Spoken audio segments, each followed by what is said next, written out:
আমার স্ত্রী প্রতিরাতে তার অফিসের বসকে আমার বাসায় নিয়ে আসত। তারা দুজন রুমে বসে অফিসের প্রজেক্টের কাজ করত। আমি ভাবতাম অফিসের কাজ অফিসে করবে, বাসায় কেন? কিন্তু স্ত্রী তার অফিসের বসকে আমার বাসায় নিয়ে আসত এবং আমার আলাদা রুমে ঘুমাতে হতো। কিন্তু আমি একদিন ভাবলাম, তারা আসলে অফিসের কাজ করে নাকি অন্য কিছু করে তা নিয়ে ভাবতে লাগলাম। একদিন আমি ভাবলাম তারা কি করে সেটা আমার জানতে হবে। আর তাই একদিন রাতে চুপি চুপি আমার স্ত্রী রুমে গেলাম। তারপর আমি যা দেখেছিলাম সেটা কোনো স্বামীর পক্ষে মেনে নেওয়া সম্ভব ছিল না। তাহলে চলুন মূল বিষয়টা খুলে বলি। দরজা খুলতেই দেখলাম স্যুট পরিহিত এক লোকের প্রতি অনেকটা ঝুঁকে এসে আমার স্ত্রী মণি গল্প করছে। আমাকে দেখে মণির মুখে বিরক্তির ছাপ স্পষ্ট ফুটে উঠল। মণি বলল, বাজার থেকে আসতে এতক্ষণ লাগে? আমি বাজারের ব্যাগটা রাখতে রাখতে বললাম, কি কই মাছ নিতে দেরি হয়ে গেল? ও মণি চোখ মুখ কুঁচকে বলল, স্যার এর জন্য আর আমার জন্য 2 কাপ চা করে নিয়ে আসত। প্রত্যুত্তরে, কি এক্ষুনি আনছি কে বলে রান্নাঘরে চলে আসলাম। আসার সময় মণির সাথে ছেলেটার কথা কানে এল। ছেলেটা মণিকে বলল, ইমিকে মনে দীর্ঘশ্বাস ফেলে বলল, ও আমার স্বামী। কি বলো এসো? আমি ভেবেছিলাম কাজের কেউ হয়তো। তোমার স্বামী আমাদের জন্য চা বানিয়ে আনবে। এটা কেমন কথা? তখন মণি বলল, তুমি এসব নিয়ে ভাবিও না। ওর কাজই হল রান্নাবান্না করা, বাড়ির কাজ করা। কি তবু তো তোমার স্বামী, তাই না? আমার স্বামী তো কি হয়েছে, ও তো একজন বোকা মানুষ। বোকা থাকলেও তো রাগ করতে পারে। মনে হেসে বলল, ওর কোনো রাগ নেই, এসবেও কিছু মনে করে না, অনেকটা বেকুব টাইপের। রান্নাঘরে আসার পথের বেশি কথা কানে আসেনি। আমি অতি যত্নে 2 কাপ চা নিয়ে ওদের সামনে গেলাম। 4টি বিলের চা রাখতে স্যুট পরিহিত লোকটা আমার সাথে হ্যান্ড সাইফ করার জন্য আমার দিকে হাত বাড়িয়ে বলল, হ্যালো মিস্টার তুহিন, আমি রিফাতুল, মনির অফিসের বস। কি আমার হাত নোংরা? নোংরা হাতে হ্যান্ডসেট করলে নিশ্চয়ই মনির বসের ভাল লাগবে না। আমি বললাম, দুঃখিত স্যার, আমার হাত নোংরা, তাই আপনার সাথে মশাবা করতে পারছি না। উনি হেসে বললেন, আরে এটা কোনো ব্যাপার নাকি, আমি মশাবা করলাম। উনি বসতে বললেন, আমি বসলাম। উনি বললেন, মনি আর আমি ক্লাস নিচ্ছিলাম, এখন বাবার বিজনেস সামলাচ্ছি, আমাকে স্যার ডাকবেন না প্লিজ। মনের দিকে তাকালাম, দেখলাম উনি যথেষ্ট বিরক্ত হচ্ছে, চোখ মুখ কুঁচকে বসে আছে।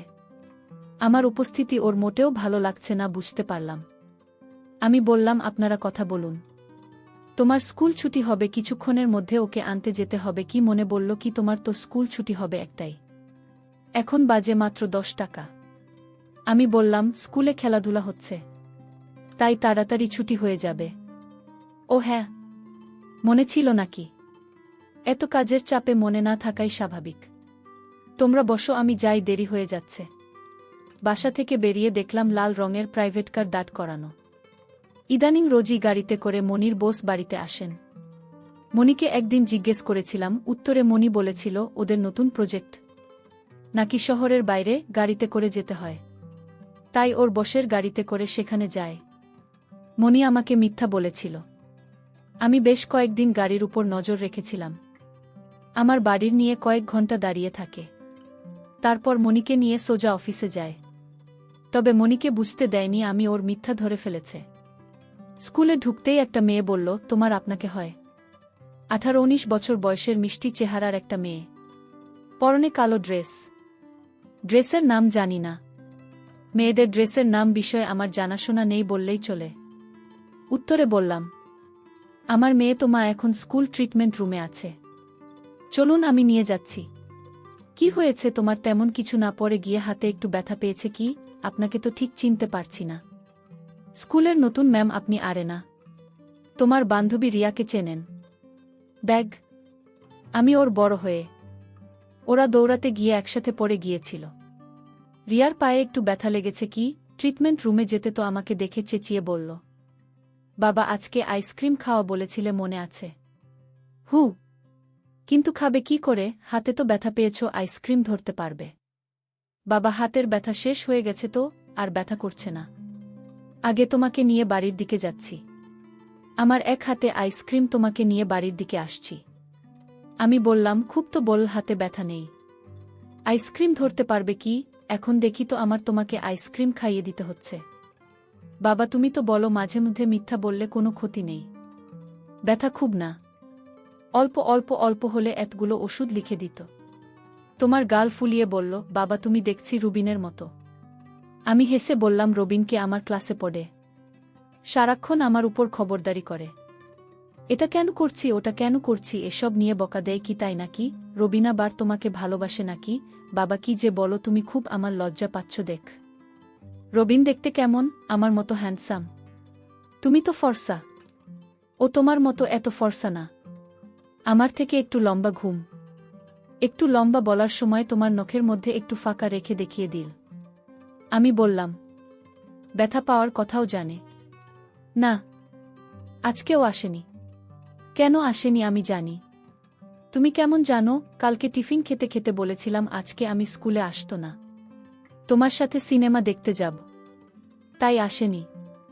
তার মানে তুমি স্কুলে না আসলে রবিন আসে না? হ্যাঁ। বাবাও খুব বোকা তাই না? আমিও তো বোকা কি তুমি মোটেও বোকা না, তুমি খুব চালাক। মায়ের বলা মিথ্যা কথাগুলো তুমি টাচ করে ধরে ফেল। রবিন ছেলেটা দেখবে কয়েকদিনের মধ্যেই তোমাকে বলবে তো আমি তোমাকে ভালোবাসি। আমারও তাই মনে হয়। বাবা তখন তুমি কি বলবে? আগে বলুক, তারপর তোমার সাথে ডিসকাস করে উত্তর দিব। বাবা আমি রিকশায় উঠব। তোমাকে রিকশায় নিয়ে বাড়ির গেটের সামনে আসতে দেখলাম। কালো গাড়িটা এখনো দাঁড় করানো। এখন গেলে মনে হয় তো আবার বিরক্ত হবে। রাতে ঘুমানোর সময় টনটন স্বরে বলবে, স্যার আসলে তুমি আমাদের সামনে এসে ডিস্টার্ব কেন করো? তখন আমি বলবো আমি শুনতে এসেছিলাম কিছু খাবে কি না। মনি তখন কঠিন কঠিন কিছু কথা শুনিয়ে দিবেন। সেই কথায় হয়তো আমার রাতের ঘুমটাই উড়ে পালাবে। পুরাতন কাটবে উপন্যাস লিখতে। তোমাকে বললাম আমি চলো কোথাও থেকে ঘুরে আসি। এখন বাড়িতে না গেলে মা বকা দিবে না? না দিবে না। আমি থাকতে মা বকা দিতে পারবেন আগে। সুদানে একটা বেঞ্চে বসে আছি।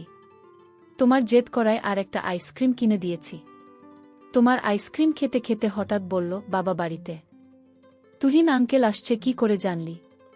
গাড়ি দেখলে না? তুহিন আঙ্কেলের কাপড়ের ডিজাইনগুলো কিন্তু সুন্দর হয় তাই না বাবা? আমি কিছু বললাম না। ওদের চা পাতার বিজনেস। তোমার নিশ্চয়ই রিলেটেড কিছু চোখে পড়ছে, তাই এটা বলছে।